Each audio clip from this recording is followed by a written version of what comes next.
नमस्कार, मी मानसी. माझ्या किचन कलाकारी चॅनलवर तुमच्या सगळ्यांचं मनपूर्वक स्वागत आहे. आज आपण बनवणार आहोत श्रीखंड. आणि या प्रकारे जर तुम्ही श्रीखंड घरी बनवाल तर बाहेरचं श्रीखंड आणणं नक्कीच विसराल. सर्वप्रथम आपण एक बाउल घेणार आहोत. त्या बाउलवर एक चाळणी ठेवायची आहे आणि चाळणीवरती एक सुती कापड अंथरून घ्यायचे. इथे मी 1 लिटर दही घेतलेलं आहे. हे दही आपल्याला या सुती कापडामधून गाळून घ्यायचे.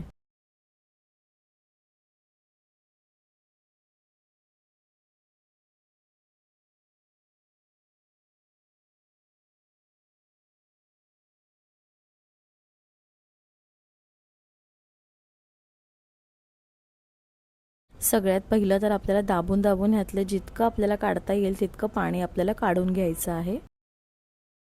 आणि नंतर या सुती कापडाची एक गाठ बांधून याला आपण या अशा चाळणीवरती असंच ठेवून द्यायचं आहे आणि त्यावर काहीतरी जड वस्तू ठेवून 7 ते 8 तास आपल्याला असंच बाहेर ठेवायचं आहे. याला आता 7 ते 8 तास झालेले आहेत. आता मी हे ओपन करून पाहते आणि तुम्ही बघू शकता आपला चक्का पूर्णपणे तयार झालेला आहे. आता इथे मी एक मिक्सिंग बाउल घेत आहे. यामध्ये हा चक्का जो आहे तो आपण किसून घेणार आहोत, जेणेकरून त्याचं टेक्स्चर अगदी स्मूथ येईल.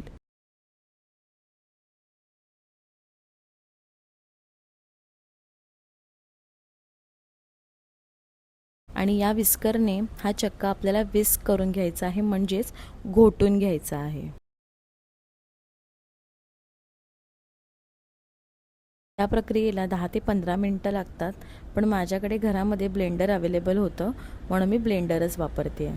ब्लेंडरने आपल्याला हे सगळं ब्लेंड करून घ्यायचं आहे. आता तुम्ही या चक्क्याचं टेक्स्चर बघू शकता किती स्मूथ झालेलं आहे. आता यात आपण पिठी साखर घालणार आहोत. तुम्हाला जितपत गोड हवं आहे तितके तुम्ही पिठी साखर यात घालू शकता. आता यात मी पिठी साखर घालून घेत आहे आणि परत एकदा हे व्यवस्थितपणे ब्लेंड करून घेत आहे. आणि तयार आहे आपला बेसिक श्रीखंड. आता ह्याला वेलची श्रीखंड करण्यासाठी यामध्ये मी वेलची पूड घालत आहे आणि इथे मी काजू, बदाम आणि पिस्त्याचे बारीक काप करून घेतलेले आहे ते मी यात घालून घेत आहे.